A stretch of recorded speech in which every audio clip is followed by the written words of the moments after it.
ಕಳಿಂಗ ರಾಜ್ಯದ ದೊರೆ ಮಾಲಿಂಗ. ಮಾಲಿಂಗ ನಿನ್ನಪ್ಪ ಕೃಷ್ಣಪ್ಪ. ಕಳಿಂಗ ರಾಜ್ಯದ ರಾಜ್ಯಾಧ್ಯಕ್ಷ ನಾನು. ಏನು ರಾಜ್ಯಾಧ್ಯಕ್ಷ? ಓ ನೀವೇ ಅವರು. ಯಾರು? 4 ಚಕ್ರ ವಾಹನವನ್ನು ಮೇಲೆ ಕೆಳಗೆ ಅಲ್ಲಾಡಿಸಿದ್ದು ಆ ರಾಜ್ಯಾಧ್ಯಕ್ಷರೇ. ರಾಜ್ಯಾಧ್ಯಕ್ಷರೇ, ನಿಮಗೆ ಯಾಕೆ ಸ್ವಾಮಿ ಇದೆಲ್ಲ ಬೇಕಾ? ಏನು ನಿಮಗಿಂದ ಆಗುತ್ತದ? ನಿಮ್ಮಿಂದ ಆಗ್ಲಿಕ್ಕಿಲ್ಲ. ನಾನು ಅವನಲ್ಲ. ಯಾರು? ನಾನು ಅವನಲ್ಲ, ನಾನು ಬೇರೆ ಅವನು ಬೇರೆ. ಹೌದಾ? ಇದಾಗುತ್ತಾ? ಆಗದೇನು ನೋಡಿ, ಇದು ಎತ್ತುವುದೇ. ಹಾ. ಇದನ್ನು ಎತ್ತಿದ ನಂತರ ಈತ ಸೆಕೆಂಡ್ ಕಳಿಸ್ತೀರಾ? ಯಾರು? ಈತ ಒಂದಾದ ನಮಗೆ ಉಳಿದ ಸ್ವಾಮಿ. ಎತ್ತೆ.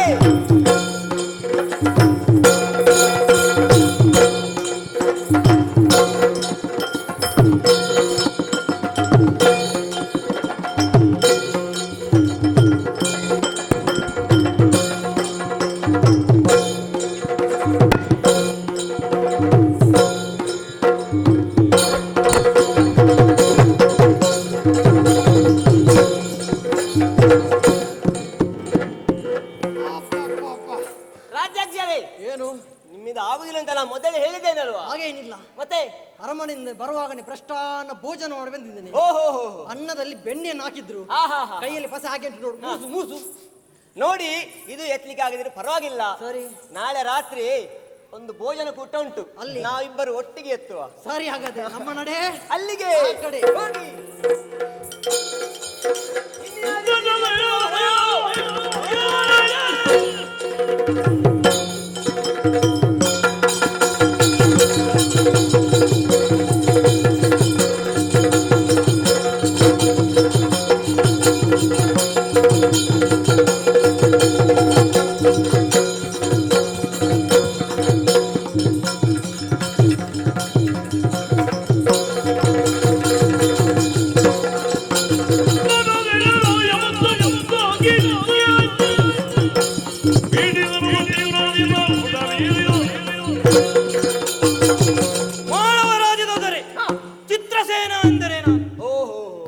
ಬಹಳಷ್ಟು ಸಮಯದಿಂದ ಒಂದು ವಿವಾಹ ಆಗಬೇಕೆಂದು ಸಂಕಲ್ಪ ಮಾಡಿದವನು ನಾನು. ಈಗ ಕಾಲ ಕೂಡಿ ಬಂದಿದೆ. ಈಗ ಆಗ್ಲೇಬೇಕು ನೀವು. ಯಾಕೆ? ನಿಮಗೆ ಪ್ರಾಯ ಆಯ್ತಲ್ವಾ? ಇಲ್ಲ, ನಾನು ಇನ್ನೂ ಯೌವನವಾಗಿದ್ದೇನೆ. ಓಹೋ. ಈ ಶೋಧನಸನ್ನು ಒಂದೇ ಕೈಯಲ್ಲಿ ಎತ್ತಿ ಸೀತೆಯನ್ನು ವರಿಸಿ ಹೋಗುತ್ತೇನೆ ಅಂತೆ. ನಿಮಗೆ ಸಾಧ್ಯವಿದೆಯಾ? ಪ್ರಯತ್ನಿಸ್ತೇನೆ. ಎತ್ತಿ ನೋಡಿ ಒಂದೇ ಕೈಯಲ್ಲಿ.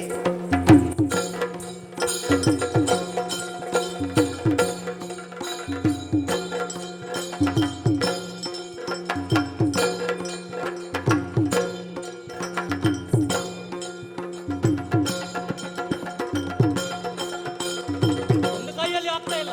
2 ಕೈಯ ಹಾಕಿ ಎತ್ತಿ. 2 ಕೈ ಹಾಕ್ತೇನೆ.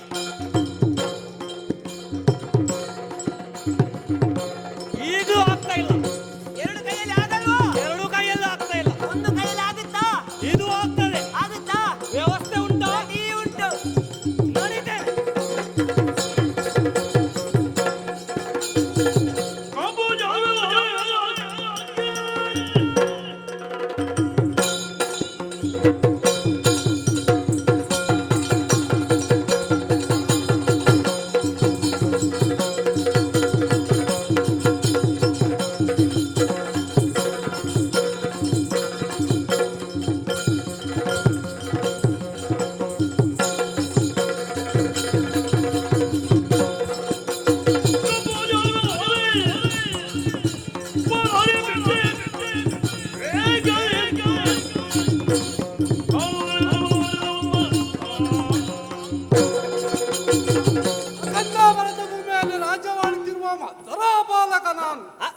ದ್ವಾರಪಾಲಕನನ್ನು ಯಾರು ಬಿಟ್ಟದು ಸ್ವಾಮಿ ಇಲ್ಲಿಗೆ?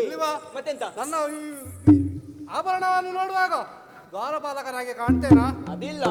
ಮತ್ತೆ ಈಗಿನ ಕಾಲದ ಯಾವ ವೇಷ ಏನಂತ ಗೊತ್ತಾಗುದಿಲ್ಲ ಸ್ವಾಮಿ. ಅಲ್ಲಿಯ ಮಹಾರಾಜ ನಾನಾಗಿದ್ದೇನೆ. ಸೀತೆಯನ್ನು ವರಿಸಲು ಸುಖ ಇಲ್ಲಿಗೆ ಬಂದಿದ್ದೇನೆ. ಹೇಗೆ ಶಿವಧನುಸ್ಸನ್ನು ಎತ್ತಲೇ ಆಗುತ್ತಾ? ನೋಡೋಣ. ನೋಡಿ.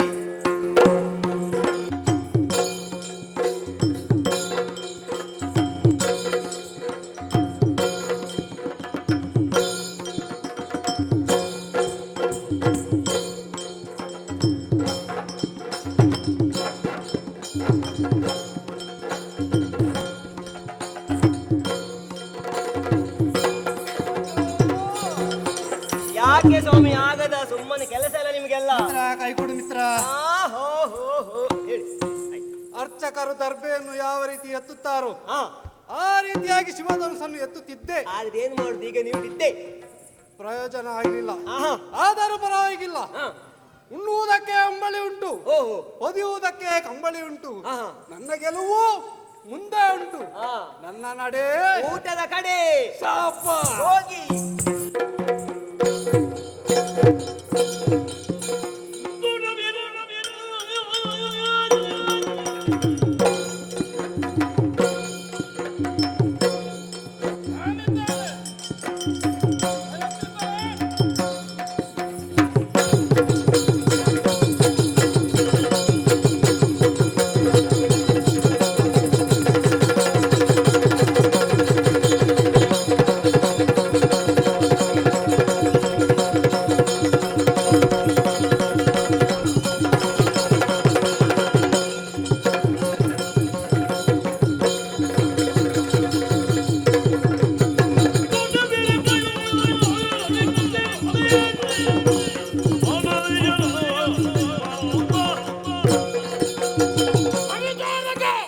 ಸ್ವಾಮಿ. ವ್ಯವಸ್ಥಾಪಕ ನೀನಲ್ವಾ? ಹೌದು. ಬರುವಾಗಲೇ ನಾನು ಗಮನಿಸಿದೆ. ಕುಳಿತುಕೊಳ್ಳುವುದಕ್ಕೆ ವ್ಯವಸ್ಥೆ ಮಾಡಿದ್ದೀಯ ನನಗೆ? ನಿಮಗೆ ಯಾರು ಹೇಳುದು ಸ್ವಾಮಿ? ಯಾಕೆ? ನಿಮಗೆ ಒಂದು ಮಾತು ಹೇಳಿದ್ರೆ ನೀವು 4 ಮಾತು ಹೇಳ್ತೀರಿ. ವ್ಯವಸ್ಥೆ ಮಾಡುವುದು ನಿನ್ನ ಕರ್ತವ್ಯವಲ್ವೇ? ಅದೌದು. ಮಾಡಲಿಲ್ಲ ವ್ಯವಸ್ಥೆ, ಕ್ಷಮಿಸಬೇಕು. ಕ್ಷಮಿಸಿದ್ದೇನೆ. ಅದೌದು. ನಿಮ್ಮ ಹೆಸರೊಂದು ಹೇಗೆ ನಮ್ಗೆ ಗೊತ್ತಾಗ್ಲಿಲ್ಲ ಸ್ವಾಮಿ? ಪರಿಚಯ ಮಾಡುವುದು ನಿನ್ನ ಉದ್ಯೋಗ. ಅದೌದು. ನನ್ನ ಹೆಸರು ಹಾ. ವಿಷ್ಣುವರ್ಧನ. ಅವರು ತೀರಿಯಾಗಿ ಸುಮಾರು ಸಮಯ ಆಯ್ತಲ್ಲ ಸ್ವಾಮಿ. ಏ ಯಾರು? ಆಹಾ, ಆ ವಿಷ್ಣುವರ್ಧನ ಅಲ್ಲ, ಅವರಲ್ಲ. ಚೋಳ ದೇಶಾಧಿಪ ಓಹೋ. ವಿಷ್ಣುವರ್ಧನ. ಹಾ. ಸಂತೋಷವಾಯಿತು. ಹಾ. ರಾಜಾದಿರಾಜರೆಲ್ಲ ಸೇರಿದಂತಹ ಸಭೆ, ಹೌದು. ಎಲ್ಲರೂ ಪ್ರಯತ್ನ ಮಾಡಿದ್ರು, ಸೋತು ಹೋದ್ರು. ಕೊನೆಗೆ ಒಬ್ಬ ಉಳಿದಿದ್ದೇನೆ. ಹೌದು. ಇನ್ನು ಯಾಕೆ ತಡ? ಆಹಾ. ಹಾರ ತರಿಸಿ ಹಾ. ಮದುವೆ ಮಾಡಿಸಿ ಹಾ. ಸೀತೆಯನ್ನು ಕಳುಹಿ. ಹಾಗೆ ಆಗೋದಿಲ್ಲ. ಇಲ್ಲಿ ಪಣಕ್ಕಿಟ್ಟಿದ್ದಾರೆ ಬಿಲ್ಲನ್ನು ಎತ್ತಿ ಸೀತೆಯನ್ನು ವರಿಸಿ. ಈಗ ಬಿಲ್ಲನ್ನು ಎತ್ತಲೇಬೇಕಾ? ಮತ್ತೆ ಇಂಥ ಬಿಲ್ಲು ನಮ್ಮ ಅರಮನೆಯಲ್ಲಿ ಎಷ್ಟಿದೆ? ಓಹೋ. ಇದನ್ನು ಎತ್ತುವುದಕ್ಕೆ ನಾನು ಹಾ. ನಾನು ಮತ್ತೆ ಯಾರಲ್ಲಿ 10 ಮಂದಿ ಬಂದಿದ್ದೇನೆ ನಾನು. ಓ ಸ್ವಾಮಿ, ಕೆಲವು ಕೆಲಸಗಳನ್ನು ನಾವೇ ಮಾಡುದು ಚೆನ್ನದು. ಅಲ್ಲ, ಹೌದು. ನನ್ನ ಸೇವಕರಿದ್ದಾರೆ, ಇದಕ್ಕೆಲ್ಲ ಆಗುದಿಲ್ಲ ಅವರು. ನನ್ನ ಸೇವೆ ಮಾಡುವುದಕ್ಕಾಗಿಯೇ ಇರುವವರು. ಇದಕ್ಕೆಲ್ಲ ಆಗುದಿಲ್ಲ. ಇದಕ್ಕಾಗುವುದಿಲ್ಲ. ಇಲ್ಲ, ನೀವೇ ಎತ್ತಿ ನೀವೇ ಸೀತೆಯನ್ನು ವರಿಸಿ. ನಾನೇ ವರಿಸಬೇಕು. ಹಾಗಿದ್ರೆ ಆಗುತ್ತಾ? ಪ್ರಯತ್ನ ಬಡಿ ಮಾಡ್ತೇನೆ. ನೋಡೋಣ.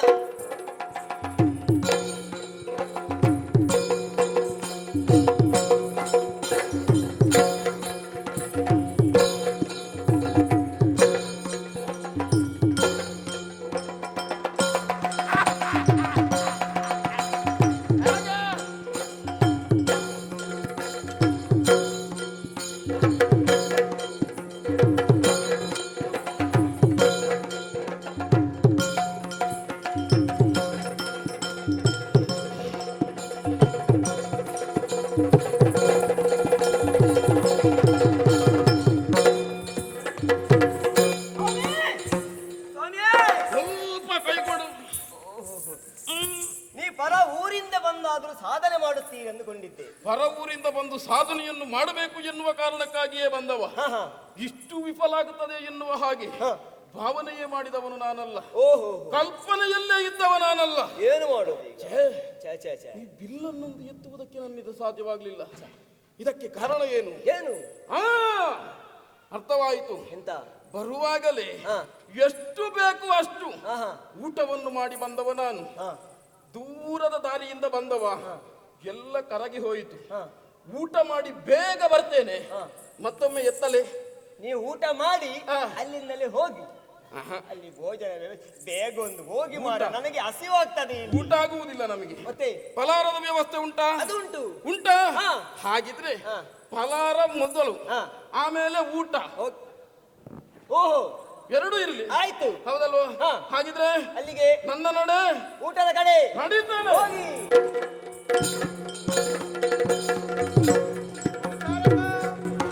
ಮಂಡಲದ ಹಲವು ರಾಜಕುಮಾರರು ಬಂದು ಪಣಗೆಲ್ಲಲಾಗದೆ ಸೋತು ಹೋಗಿದ್ದಾರೆ. ಹೌದು ಸ್ವಾಮಿ. ಸೀತೆಯನ್ನು ವರಿಸುವವರು ಯಾರೂ ಇಲ್ಲವೇ? ಸ್ವಾಮಿ ವಿಶ್ವಾಮಿತ್ರ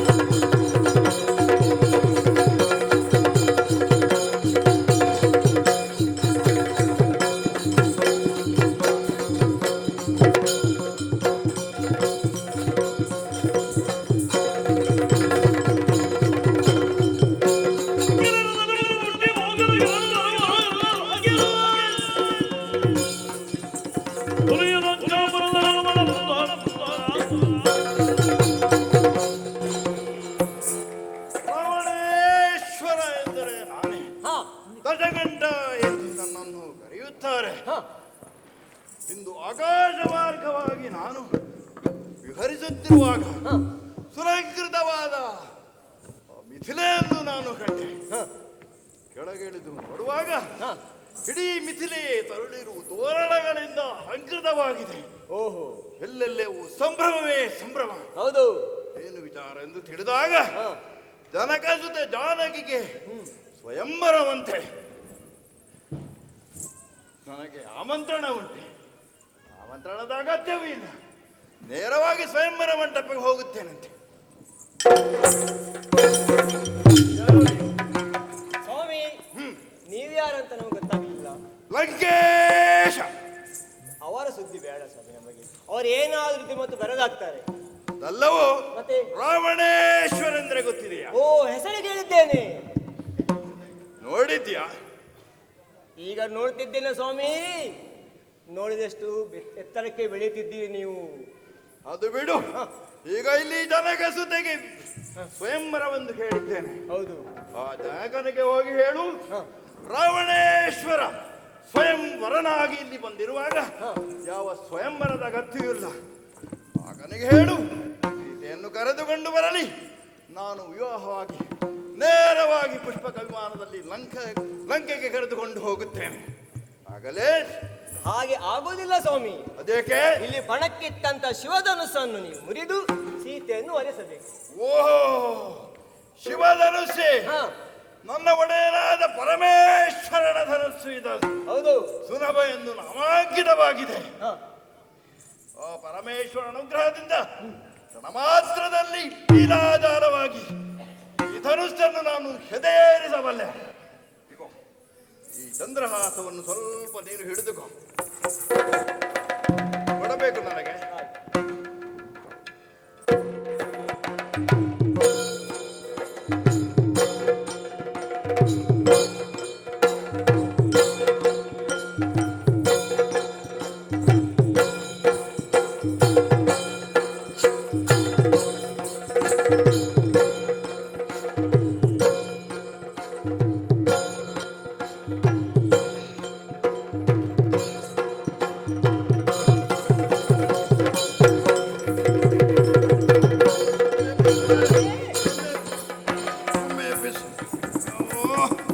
ಏನಾಗಿ ಹೋಯ್ತು?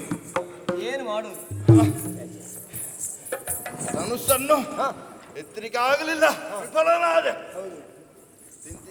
ಅವಿಲ್ಲ, ಅದೌದು. ಯಾರು ನೋಡ್ಲಿಲ್ಲವಲ್ಲ ಇಲ್ಲಿ. ಯಾರು ನೋಡ್ಲಿಲ್ಲ ಸ್ವಾಮಿ. ಆದ್ರೆ ನೀವು ಬಿದ್ದದ್ದನ್ನು ನಕ್ಕಿದ್ದನ್ನು ಮಾತ್ರ. ಅಲ್ಲಿ ಯಾರು ನೋಡಿ, ನಕ್ಕಿದ್ದು? ಸೀತೆ ನಕ್ಕಿದ್ದು ಅದನ್ನ ನಾನು ಇದಳೆ. ನೋಡಿದ್ದೇನೆ.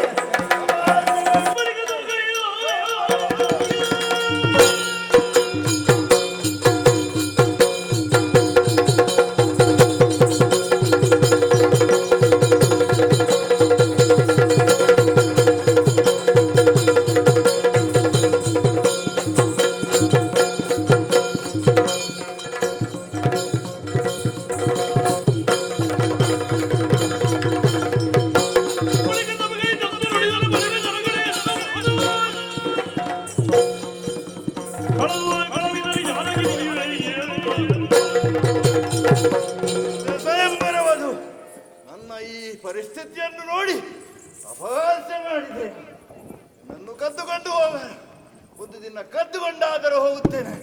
ಎದ್ದುಕೊಂಡು ಹೋಗಲಾರದಿದ್ದರೆ ನಿನ್ನ ಕಣ್ಣಲ್ಲಿ ನೀರು ಸುರಿಸುವಂತೆ ಮಾಡುತ್ತೇನೆ. ನಾನು ರಾವಣೇಶ್ವರನೇ ಅಲ್ಲ, ರಾವಣೇಶ್ವರ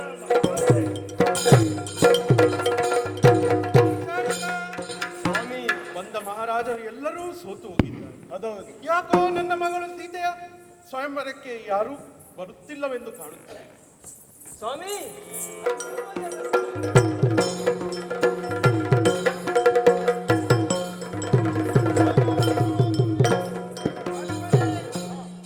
ನಾವು ಮಾಡಿದ ಸತ್ಕಾರವನ್ನು ಸ್ವೀಕಾರ ಮಾಡಿ. ಖಂಡಿತವಾಗಿ.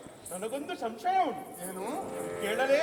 ಖಂಡಿತವಾಗಿ ಕೇಳು. ಬಾಲರಿವರಾರು ಶಶಿಭಾನು ಸದೃಶ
ಇಲ್ಲರಿವರಿಗೆ ಎಲ್ಲೋಳಾವ ಕಾರ್ಯಗತಿಯು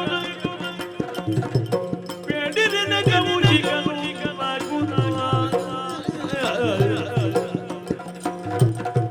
ಬಾಲರಿವರ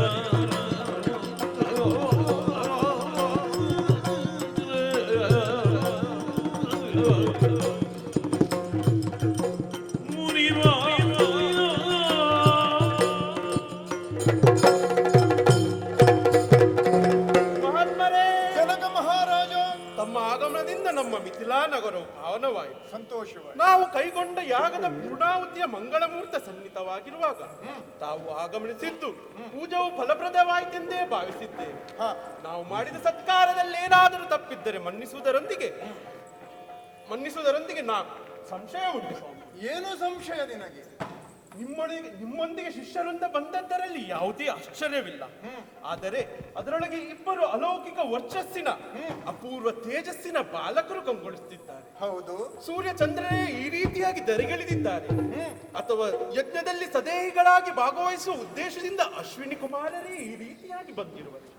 ಯಾವುದಕ್ಕೂ ನಿಮ್ಮೊಂದಿಗೆ ಬಂದ ಈ ಬಾಲಕರು ಯಾರೆಂದು ಈ ತಿಳಿಸಬಹುದು. ಬಾಲಕರ ಬಗ್ಗೆ ಕೇಳುತ್ತಾ ಇರುವೆಯಾ? ಹೌದು ಸ್ವಾಮಿ.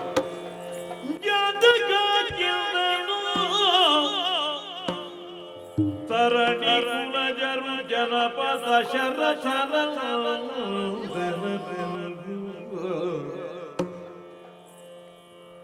ಜನಪದ ದಶರಥ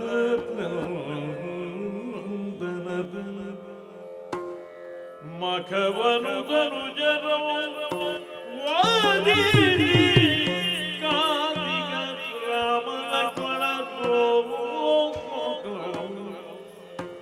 ಮಖವನು ಧನು ಜರಿ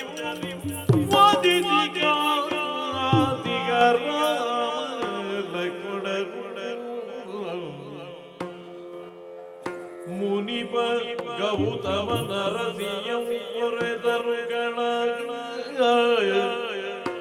ಮುನಿವ ಗೌತಮ ನರಸಿಯಂ ಕೊರೆದರು ಗಣ ರಘುವರ ರುದ್ರನ ಧನುಬನಿಗಿದನಾಯಿ ಕರೆದಿಗೆ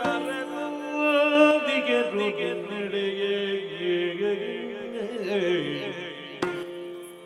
ತರಣಿ ಕುಲಜ ದಶರಥನಂದನರು ಮಖವಂ ಪೊರೆದವರು ರಾಮ ಲಕ್ಷ್ಮಣರು ತನುಬನಿಯಾಗಿ ಕರೆದರಾದಿಗೆ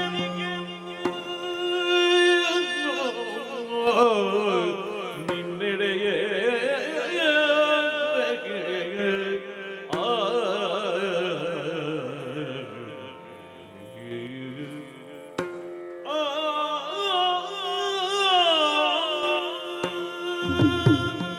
ಜನಕ ಮಹಾರಾಜ, ಮಹಾತ್ಮರೇ, ನನ್ನೆದುರಲ್ಲಿ ಕಂಗೊಳಿಸಿದಿರುವಂತ ಈ ಬಾಲಕರು ಯಾರೆಂದು ಆಶ್ಚರ್ಯವಾಗಿ ಕೇಳುತ್ತಾ ಇರುವೆಯಲ್ಲ. ಹೌದು ಸ್ವಾಮಿ. ಇವರು ಬೇರಾರೂ ಅಲ್ಲ, ಸೂರ್ಯವಂಶ ಅಂತ ದಶರಥನ ಮಕ್ಕಳು ಇವರು. ರಾಮ ಲಕ್ಷ್ಮಣನೆಂದು ಇವರ ಹೆಸರು. ಯಜ್ಞ ರಕ್ಷಣೆಗಾಗಿ ದಶರಥನಲ್ಲಿ ಕೇಳಿಕೊಂಡು ನಾನೇ ಇವರನ್ನು ಕರೆದುಕೊಂಡು ಬಂದೆ. ಯಜ್ಞ ಕಂಟಕರ ಅಂತ ತಾಟಕಿ, ಮಾರೀಚ, ಸುಬಾಹು ಅವರೆಲ್ಲರನ್ನೂ ಈ ರಾಮನು ನಿರ್ನಾಮ ಮಾಡಿ ಯಜ್ಞ ಸಂರಕ್ಷಣೆಯನ್ನು ಮಾಡುವ ಮೂಲಕ ಲೋಕಕ್ಷೇಮವನ್ನೇ ಮಾಡಿದ್ದಾನೆ. ಅಷ್ಟು ಮಾತ್ರವಲ್ಲ, ಮಿಥಿಲೆಗೆ ಬರುವಂತಹ ದಾರಿಯಲ್ಲಿ ಗೌತಮನ ಪತ್ನಿಯಾದಂತ ಆ ಅಹಲ್ಯೆಯ ಶಾಪೋದ್ದಳು ರಾಮನಿಂದಲೇ ಆಗಿದೆ. ಅದೋ ನೋಡಂತೆ ನಿನ್ನ ಪುರೋಹಿತರಾದ ಶತಾನಂದರು ಅವರ ಮಾತಾಪಿತೃಗಳು ಮನಸ್ಕರಾಗಿ ಸಂಸಾರವನ್ನು ಮಾಡುತ್ತಿದ್ದಾರೆ ಎಂಬುದನ್ನು ಕೇಳಿ ಆನಂದ ಬಾಷ್ಪವನ್ನೇ ಸುರಿಸುತ್ತಾ ಇದ್ದಾರೆ. ಜನಕ ಮಹಾರಾಜ, ಸ್ವಾಮಿ, ಇಲ್ಲಿ ವಿಶೇಷವಾದಂತಹ ಸುನಾಭ ಎಂಬ ಶಿವಧನುಸ್ಸು ಕಂಗೊಳಿಸುತ್ತಾ ಇದೆ. ಅದನ್ನು ಸ್ಪರ್ಶಿಸುವ ಅವಕಾಶ ರಾಮನಿಗೆ ಇದೆಯೇ? ಅತ್ಯಾನಂದವಾಯಿತು ಮಹಾತ್ಮರೇ. ಆದರೆ ಅದೆಷ್ಟೋ ನೃಪನಂದನರು ಬಂದು ಮಣಗೆಲ್ಲಲಾಗದೆ ಸೋತು ಹೋಗಿದ್ದಾರೆ. ಹೀಗಿರುತ್ತ ಚಕ್ರವರ್ತಿ ಕುಮಾರರಿಗೆ ಅಪಮಾನವಾಗದಂತೆ ನಡೆದುಕೊಳ್ಳುವುದು ನಮ್ಮ ಕರ್ತವ್ಯವಲ್ಲ. ನಿಶ್ಚಿಂತನಾಗಿರು ಮಹಾರಾಜ, ಯಾವುದು ಆಗಬೇಕೋ ಅದು ಆಗುತ್ತದೆ. ಹೊಸ ರಾಮ ನೋಟ ಮಾತ್ರದಿಂದ ಬಿಲ್ಲನ್ನು ಈಕ್ಷಿಸಲು ನಿನ್ನ ಮನಸ್ಸು ತಡೆದಿರಲಿಕ್ಕಿಲ್ಲ. ಸ್ಪರ್ಶಕ್ಕೂ ಅವಕಾಶ ಉಂಟು, ನೋಡು.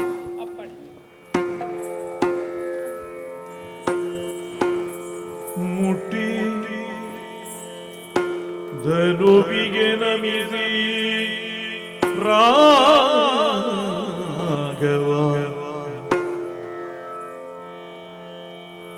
ಮುಟ್ಟಿದನು ಬಗೆ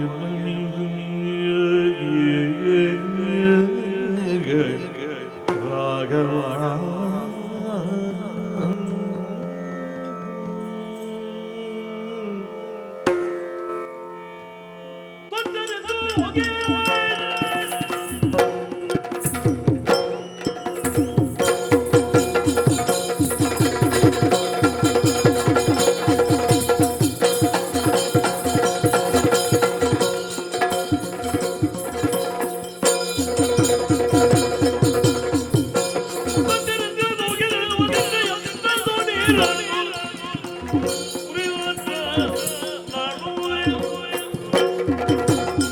ಗುರುವರೇಣ್ಯ, ಮೊತ್ತ ಮೊದಲಾಗಿ ನಿಮ್ಮ ಪವಿತ್ರವಾದಂತಹ ಪದಾರವಿಂದಗಳಿಗೆ ವಂದಿಸಿಕೊಂಡಿದ್ದೇನೆ. ಶುಭವಾಗಲಿ. ಈ ಶಿವಧನುಸು ಸುನಾಭವನ್ನು ಎತ್ತುವುದರ ಮೊದಲು ನಿಜ ಸುಧನ್ವನಾದಂತಹ ಪ್ರಭು ಪರಮೇಶ್ವರನಿಗೆ ವಂದಿಸಿಕೊಂಡಿದ್ದೇನೆ. ಈ ಧನುಸನ್ನು ನೋಡುವುದಕ್ಕೆ ಅವಕಾಶ ಮಾಡಿಕೊಟ್ಟಂತಹ ಜನಕರಾಜರ್ಷಿ ಹಾಗೂ ಸೇರಿದಂತಹ ಸಭಾಸದರಿಗೆ ವಂದಿಸಿಕೊಂಡಿದ್ದೇನೆ. ಗುರುಗಳಾದಂತಹ ವಸಿಷ್ಠರನ್ನು ಮನಸಾ ಧ್ಯಾನಿಸಿದೆ. ತಂದೆ ತಾಯಿಗಳನ್ನು ಮನಸಾ ಧ್ಯಾನಿಸುವುದರ ಮೂಲಕವಾಗಿ ಈ ಶಿವಧನುಸ್ಸನ್ನು ಎತ್ತುವುದಕ್ಕೆ ಪ್ರಯತ್ನಿಸ್ತೇನೆ.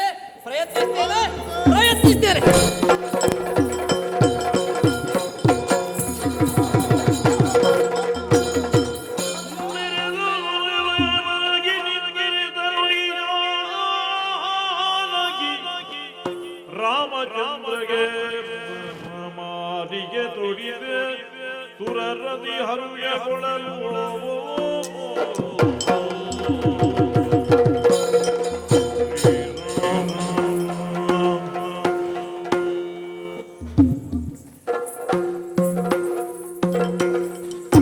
ರಾಮಚಂದ್ರನು ಹಲವಾಗಿಯೇ ಪಡೆದರು.